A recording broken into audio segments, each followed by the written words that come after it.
क्या आप अपने सोलर सिस्टम के परफॉर्मेंस से संतुष्ट नहीं हैं?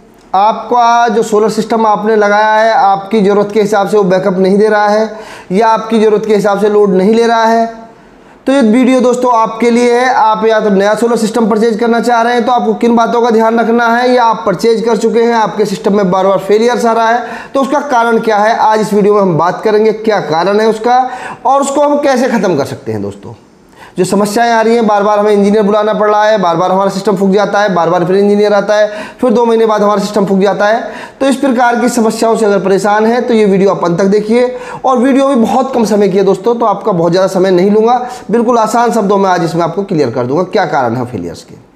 तो दोस्तों मैं हूँ आपका दोस्त विजय यादव और आते हैं अपने टॉपिक पर बिल्कुल समय ना गंवाते हुए। अगर आपका सोलर सिस्टम बार बार फेल हो रहा है तो उसका रीज़न क्या है?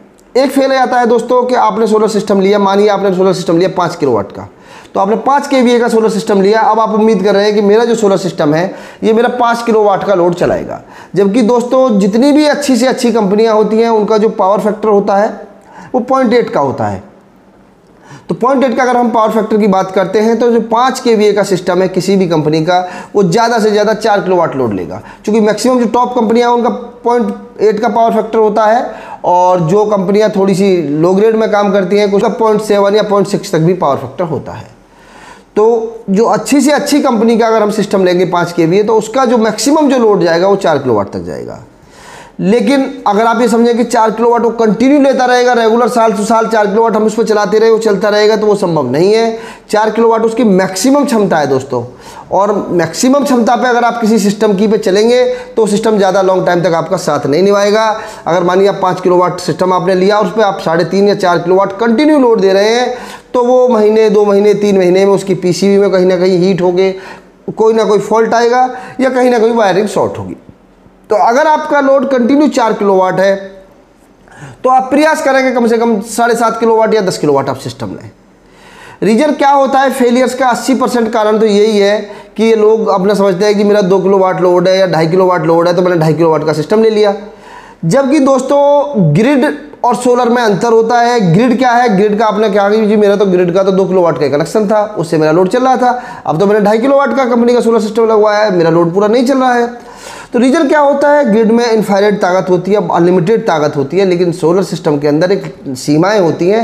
तो सोलर सिस्टम में हमेशा ध्यान रखें दोस्तों कि अगर आप ऑफ ग्रिड सिस्टम ले रहे हैं तो अपना जो भी लोड है उसका पहले कैलकुलेशन कर लें, और कैलकुलेशन के आधार पर जो आपका लोड अगर 1 किलोवाट है तो आप कम से कम 2 किलोवाट का सिस्टम लें, और आपका लोड 2 से 2.5 किलोवाट प्लस जा रहा है तो आप कम से कम 5 किलोवाट का सिस्टम लें, और आपका लोड अगर 4, 4.5 या 5 किलोवाट जा रहा है तो आप 7.5 से 10 किलोवाट का सिस्टम लें।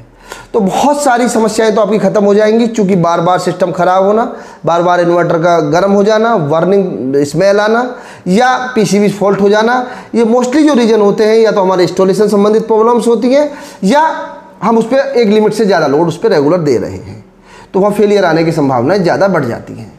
Number 1 reason. नंबर 2, हम इंस्टॉलेशन करते समय ध्यान नहीं रखते हैं दोस्तों, या तो हम सिस्टम की वीओसी चेक नहीं करते हैं। भाई सिस्टम की वीओसी मान के चलिए 48 वोल्ट है, मैक्सिमम 180 होती हैं, तो हम क्या करते हैं कि हमने किसी कंपनी का पैनल लिया और 4 की सीरीज बना दी। अगर उसकी वीओसी 50 है पैनल की तो वो 200 पहुँच गई और हमारे सिस्टम की वीओसी मैक्सिमम 180 थी। अब जैसे ही ओवर वीओसी जाएगी गर्मी के सीजन में, उसी दिन आपका जो सोलर कार्ड है वो बर्न हो जाना है, आपका सिस्टम में फॉल्ट आ जाना है, फिर आपको इंजीनियर को कंप्लेंट करनी है, इंजीनियर आएगा ठीक करेगा, आप कंपनी को बार बार परेशान करेंगे, कंपनी भी परेशान होगी, आप भी परेशान होंगे।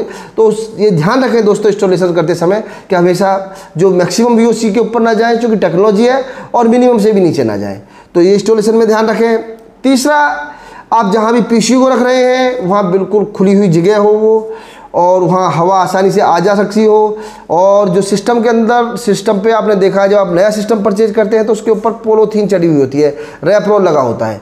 तो कुछ लोग जो मेरा सिस्टम नया दिखे उस रैप रोल को नहीं हटाते हैं, उस सिस्टम में हवा नहीं आ जा पाती है और वो सिस्टम हीट चलता है, तो उससे भी सिस्टम को नुकसान होता है। हमेशा सिस्टम को पॉलीथीन से बाहर करें, उसको हवा आ जाने दें। कहीं धूल बहुत ज़्यादा है तो कोशिश करें कि सूती कपड़ा उसके ऊपर डाल दें और खुली हवा हो, और वो एरिया ठंडक वाला जरूर हो, वहाँ पानी मॉइस्चर इस प्रकार की दिक्कतें ना हो, तो आपका सिस्टम अच्छा काम करेगा। चौथा, इंस्टॉलेशन के समय हमेशा ध्यान रखें, किसी भी सिस्टम को आप इंस्टॉल कर रहे हैं इंस्टॉलेशन के समय भी दिक्कतें हो जाती हैं। तो इंस्टॉलेशन के समय या तो किसी अच्छे सोलर एक्सपर्ट से या जिस कंपनी से आपने परचेज किया है उन लोगों को लाइन पे लेकर जब इंस्टॉलेशन करें। अगर आप नए लोग हैं, आपको जानकारी नहीं है और हमेशा सिस्टम को पहले बैटरी से चालू करें। अगर आप ऑफ ग्रिड सिस्टम किसी भी कंपनी का ले रहे हैं तो पहले बैटरी से चालू करें, उसके 1 मिनट बाद आप अपना सोलर ग्रिड या अपना लोड दें, क्योंकि सिस्टम अपनी मेमोरी में ले लेगा कि मेरे पीछे कौन सी बैटरी है और कितने एम्पियर से मुझे चार्ज करनी है, कितने से डिस्चार्ज करनी है। हमेशा ध्यान रखें दोस्तों, जो पैनल है, पैनल की जहाँ आप वायरिंग करने के बाद में जो जोड़ जहाँ भी बना रहे हैं, कनेक्शन जहाँ भी कर रहे हैं, उसको अच्छे से टेप करें, उस जॉइंट को अच्छे से जॉइंट करें, जिससे उसमें स्पार्किंग या बार बार लूजिंग ना हो। अगला जो कारण है, सोलर सिस्टम आपने लगवा दिया, अच्छी वायरिंग हो गई, अच्छा इंस्टॉलेशन होगा, लोड भी आप कम चला रहे हैं, फिर भी पैनल बैकअप कुछ कम दे रहा है, पैनल जनरेशन कम दे रहा है, तो उसका रीज़न है या तो आपने पैनल की इंस्टॉलेशन सही से नहीं की है, या पैनल आपका गंदा है, आपके इस एरिया में धूल मट्टी ज़्यादा है, यहाँ वर्किंग मतलब इस तरीका का है कि वहाँ बहुत ज़्यादा धूल मट्टी आती है, तो आप पैनल को हर वीक या महीने में 2 बार कम से कम साफ़ करा दें, उसे पानी से या कपड़े से उसे साफ करा के रखें, जिससे उस पर धूल ना आए, जिससे उसे आसानी से वो अपना पूरा प्रॉपर काम करता रहे। बैटरी अगर आपके पास में लेड एसिड है तो उसमें पानी का भी ध्यान रखें दोस्तों, हर महीने वो जिम्मेदारी आपकी बनती है, कंपनी की जिम्मेदारी नहीं होती। आपने सिस्टम लगवा लिया, आप 6 महीने उसे देख नहीं रहे हैं, बैटरी का पानी खत्म हो गया, बैटरी ख़राब हो गई, आप बार बार कंपनी को कॉल कर रहे हैं, कंपनी कह रही है बैटरी की पानी की हमारी वारंटी नहीं है, आप कह रहे हैं जी मैंने तो 3-4 लाख रुपये लगा दिए, मैं कहाँ से जाऊँगा, आपकी बैटरी तो पहले ही दिन से ख़राब थी। तो ये चीज़ें आपकी नहीं होंगी। अगर आप सिस्टम में इतना पैसा लगा रहे हैं तो आपकी जिम्मेदारी बनती है कि आप सारी चीज़ों को समझें, देखें और उसके बाद केयर भी रखें। तो ये कुछ चीज़ों का आप ध्यान रखेंगे। सिस्टम परचेज करते समय हमेशा देखें अपनी क्षमता क्या है, उस हिसाब से सिस्टम लें।